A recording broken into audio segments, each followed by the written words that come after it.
आयुषी राठौर और आप देख रहे हैं नेक्स्ट 9 न्यूज। महाराष्ट्र के सियासी संकट में जहां एक तरफ कई मोड़ देखने को मिल रहे हैं, लेकिन दूसरी ही तरफ महाराष्ट्र की नई सरकार ऐसे अहम फैसले ले रही है जिसके चलते महाराष्ट्र में इस वक्त जंग छिड़ी हुई है।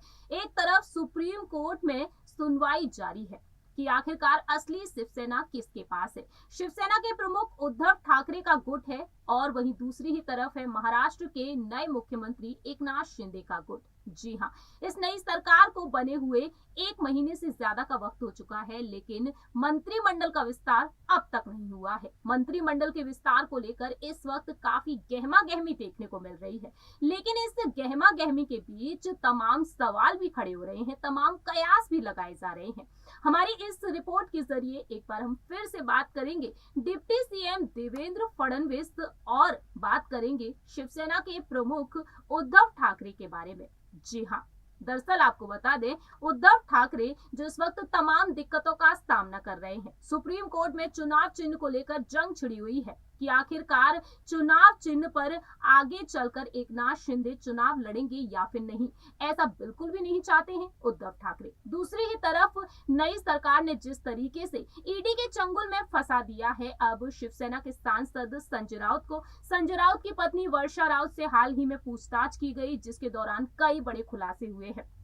पात्रा चौल घोटाले मामले में, मनी लॉन्ड्रिंग के मामले में बुरी तरह से फंसे हुए हैं संजय राउत और उनकी पत्नी वर्षा के साथ साथ उनकी बेटी का नाम भी इसमें सामने आया है। लेकिन इसी बीच उद्धव ठाकरे ने एक बड़ा फैसला लिया। अब वह मुखपत्र सामना के संपादक बन चुके हैं। रश्मि ठाकरे यानी कि उनकी पत्नी को इस पद से हटा दिया गया है, तो वहीं आदित्य ठाकरे को लेकर अब कहा जा रहा है कि वह कार्य अध्यक्ष पद पर आ सकते हैं और अब उनके छोटे बेटे तेजस ठाकरे को युवा सेना का अध्यक्ष बनाया जा सकता है। लेकिन ये तो बात हुई ठाकरे परिवार के बारे में। देवेंद्र फडणवीस के बारे में बात की जाए तो अब कयास लगाना शुरू हो चुका है कि देवेंद्र फडणवीस अब उनके घर मातोश्री पहुंच सकते हैं। आखिरकार क्यों, आखिरकार किस वजह से? दरअसल संजय राउत के ईडी की हिरासत में जाने के बाद उद्धव ठाकरे ने अपनी नाराजगी को जाहिर किया। मंत्रिमंडल का विस्तार तो हो नहीं रहा है। बीजेपी आखिरकार चाहती क्या है? बीजेपी यहाँ पर तमाम उन्हें बड़े झटके देती हुई नजर आ रही है। नई सरकार उनकी मुश्किलों को बढ़ा रही है। ऐसे में वह कहते हैं कि संजय राउत पर उन्हें गर्व है और अब वह आगे चलकर किसी के सामने झुकने वाले नहीं हैं, वह किसी की शरण में नहीं जाने वाले हैं। ऐसे में अब देखा जाए तो क्या वाकई में यहाँ पर देवेंद्र फडणवीस अब उन्हें मनाने के लिए उनके घर पहुंच सकते हैं? दरअसल आपको बता दें, ऐसा हम इसलिए कह रहे हैं क्योंकि इस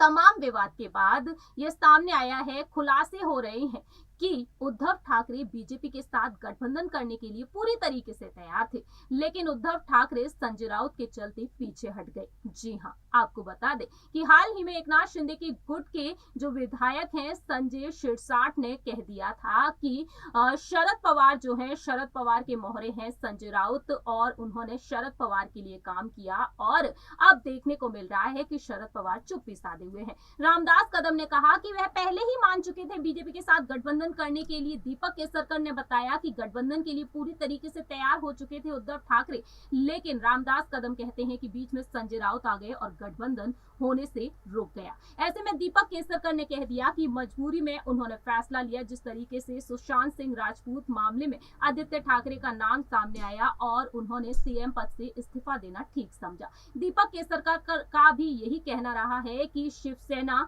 बीजेपी के साथ गठबंधन के लिए तैयार हो चुकी थी। अब कयास लगाना ये शुरू हो गया है कि देवेंद्र फडणवीस शायद एक बार फिर से उन्हें मनाने के लिए उनके घर पहुंच सकते हैं। शायद बीजेपी का गठबंधन शिवसेना से कराने के लिए वह पूरी कोशिश कर सकते हैं। ये तो वक्त के साथ ही पता चलेगा कि देवेंद्र फडणवीस अगर ऐसी कोशिश करते हैं तो क्या इस कोशिश में वह कामयाब होंगे।